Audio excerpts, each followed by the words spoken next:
안녕하세요. 왕준호입니다. 진료실에서는 항상 짧은 시간에 많은 환자를 봐야 되기 때문에 환자에게 충분한 설명을 하고 싶어도 다 하지 못하는 경우들이 많이 있습니다. 이러한 아쉬움에 유튜브를 시작하게 되었습니다. 오늘은 전방 십자인대에 관해서 말씀드리도록 하겠습니다.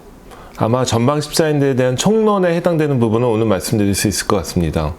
전방 십자인대는 무릎 한가운데에 있는 인대입니다. 무릎 한가운데 전방과 후방 십자인대가 위치하고 있고 그 중에 앞에 있는 것을 전방, 뒤에 있는 것을 후방 십자인대라 부르고 있습니다.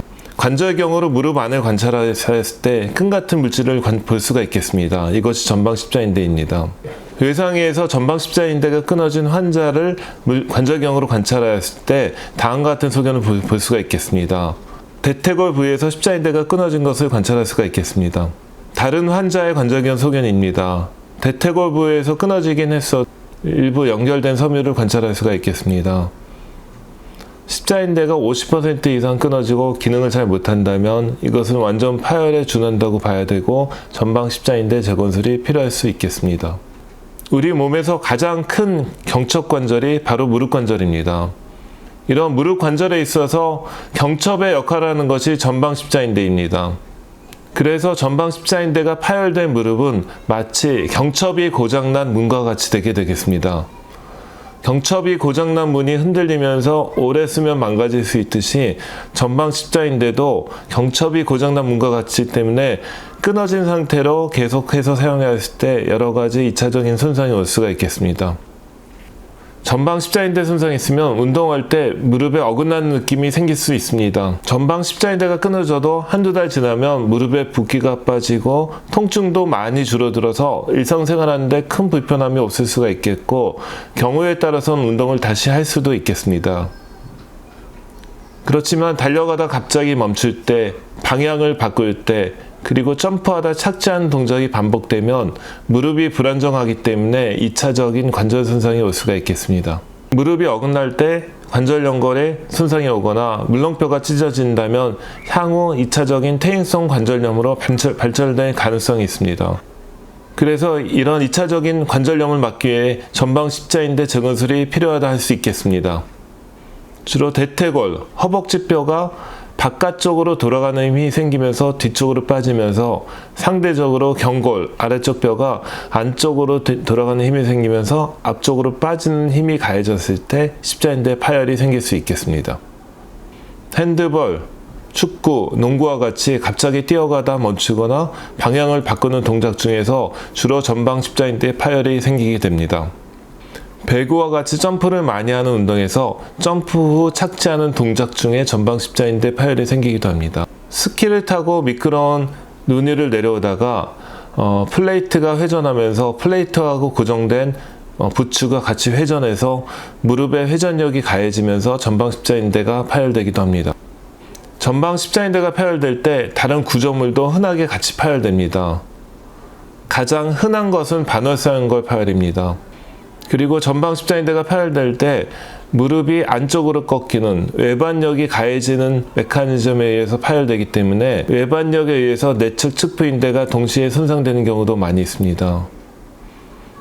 경우에 따라서는 관절 연골이 떨어져 나가는 관절 연골의 손상도 동반되기도 합니다.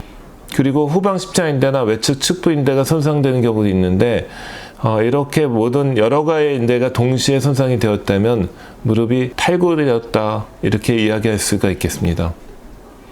전방 십자인대의 완전 파열인 경우 대부분 수술적인 치료가 필요합니다. 그렇지만 부분적인 파열이거나 완전 파열인 경우도 간혹 운이 좋으면 잘 치유돼서 수술이 필요 없는 경우가 있을 수도 있겠습니다. 그렇기 때문에 수술이 필요한지 여부를 정확히 가려내는 것은 매우 중요하다 이야기할 수 있겠습니다. 전방 십자인대 수술 여부를 결정하는 3대 요소가 있습니다. 첫 번째로서 MRI에서 전방 십자인대 파열을 객관적으로 증명해낼 수 있는 그런 객관적 검사가 필요합니다. 두 번째로 전방 십자인대의 파열로 인한 불안정성을 정확히 진찰할 수 있는 라크만 검사, 피벗시프트 검사 같은 걸 통한 의사의 정확한 진찰 소견이 필요합니다.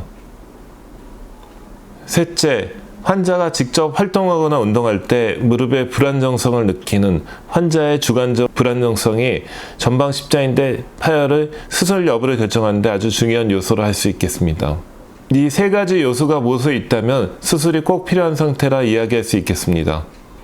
정상적인 십자인대는 MRI상에서 까만 선으로 보입니다. 위쪽에 대퇴골, 아래쪽 경골을 연결하는 까만 선이 팽팽하게 펼쳐져 있는 것을 관찰할 수가 있겠습니다.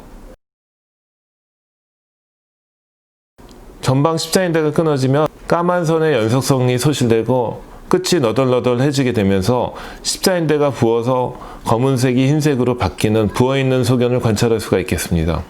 엑스레이상에서는 전방 십자인대가 보이지 않고 있고 CT상에서도 인대는 잘 안 보이기 때문에 십자인대 진단을 위해서는 MRI가 필수적인 검사를 할 수 있겠습니다.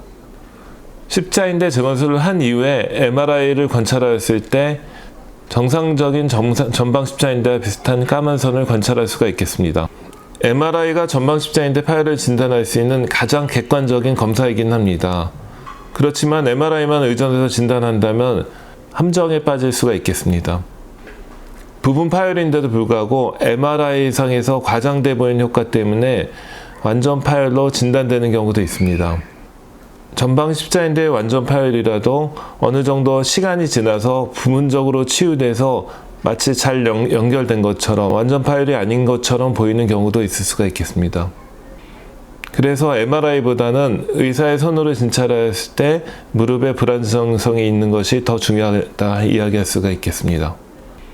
전방 십자인대 파열을 진단하는 검사는 라크만 검사와 피벗 시프트 검사가 있겠습니다.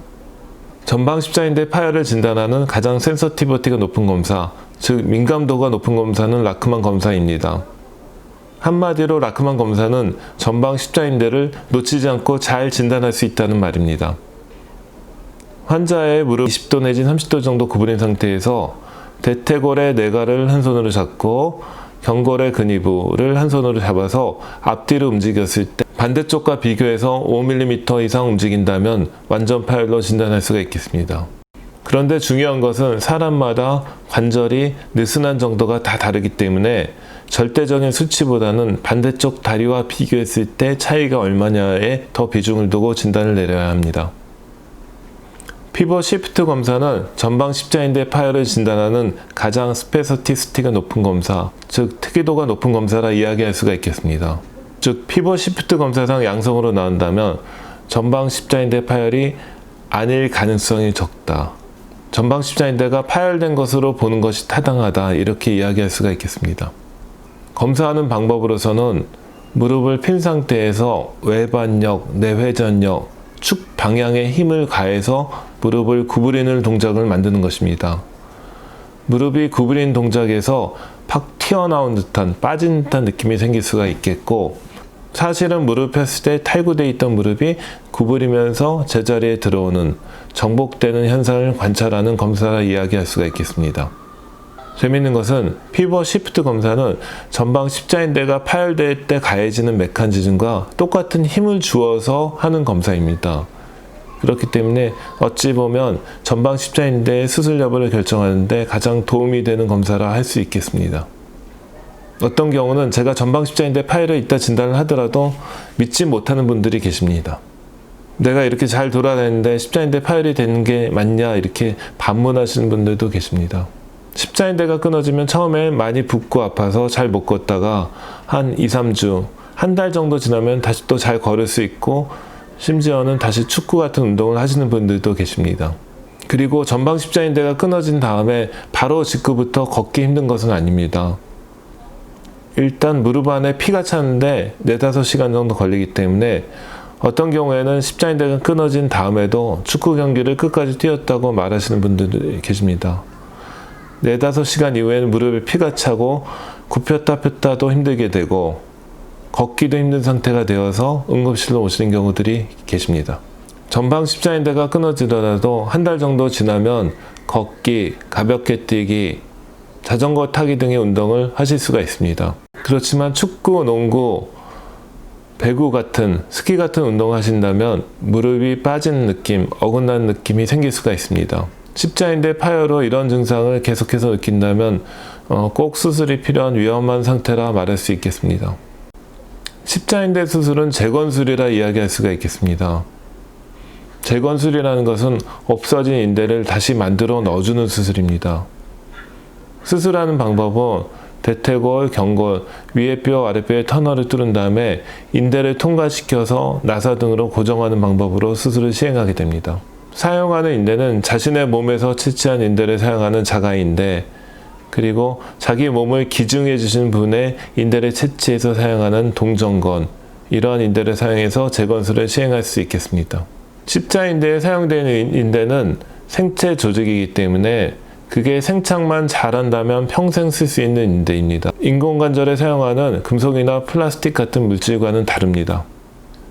일반적으로 전방 십자인대 재건술의 성공률은 90%라 이야기하고 있습니다. 이때 90%의 기준은 2년을 기준으로 봤을 때 2년 안에 90%는 재수술이 필요 없고 10% 정도는 재수술이 필요한 상태라 이야기할 수 있겠습니다. 2년 이후에 다시 또 파열되는 경우가 있긴 하더라도 일반적으로 한 80% 정도의 환자분은 큰 문제 없이 평생 잘 쓸 수 있다 말할 수 있겠습니다. 이식된 인대는 인대화 과정이라는 걸 통해서 자기 인대로 바뀌게 됩니다. 이식된 인대에는 혈관이 없기 때문에 첫째 괴사 현상이 생겨납니다.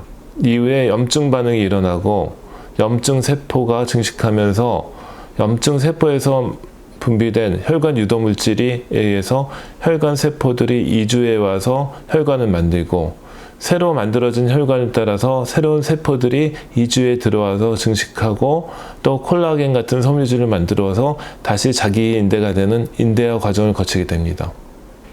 이러한 인대화 과정은 매우 중요한데 전방 십자인대 주변의 관절 내의 상황 또는 나이 등의 많은 요소들의 영향을 받아서 인대화가 이루어지게 됩니다. 인대화가 잘 되냐 안 되냐에 따라서 성공 여부도 달라질 수 있겠습니다. 이런 생물학적인 치유 과정은 의사가 이해하는 부분도 있지만 이해 못하는 많은 부분이 아직까지 남아있는 아직 알기 어려운 부분이라 이야기할 수 있겠습니다. 저를 찾아오시는 많은 분들 중에 수술이 꼭 필요한데도 방치되어서 이미 2차적인 손상이 많이 온 안 좋은 상태로 오시는 분들도 많이 있습니다. 그리고 수술이 꼭 필요하지 않은 부분 파열인 경우에도 수술해야 된다는 이야기를 듣고 오는 경우들이 많이 있습니다. 중요한 것은 전방 십자인대 파열에 대한 정확한 진단이 먼저 돼야 된다는 것입니다. 그리고 수술이 꼭 필요한지 여부에 대한 정확한 판단이 두 번째로 중요하게 되겠습니다. 그리고 수술을 해야 된다면 어떤 방법으로 수술을 해야 되느냐, 수술 기술 또한 매우 중요하다 이야기할 수가 있겠습니다. 지속적으로 영상을 업로드해서 보다 많은 지식을 정확하게 전달할 수 있도록 노력하겠습니다. 감사합니다.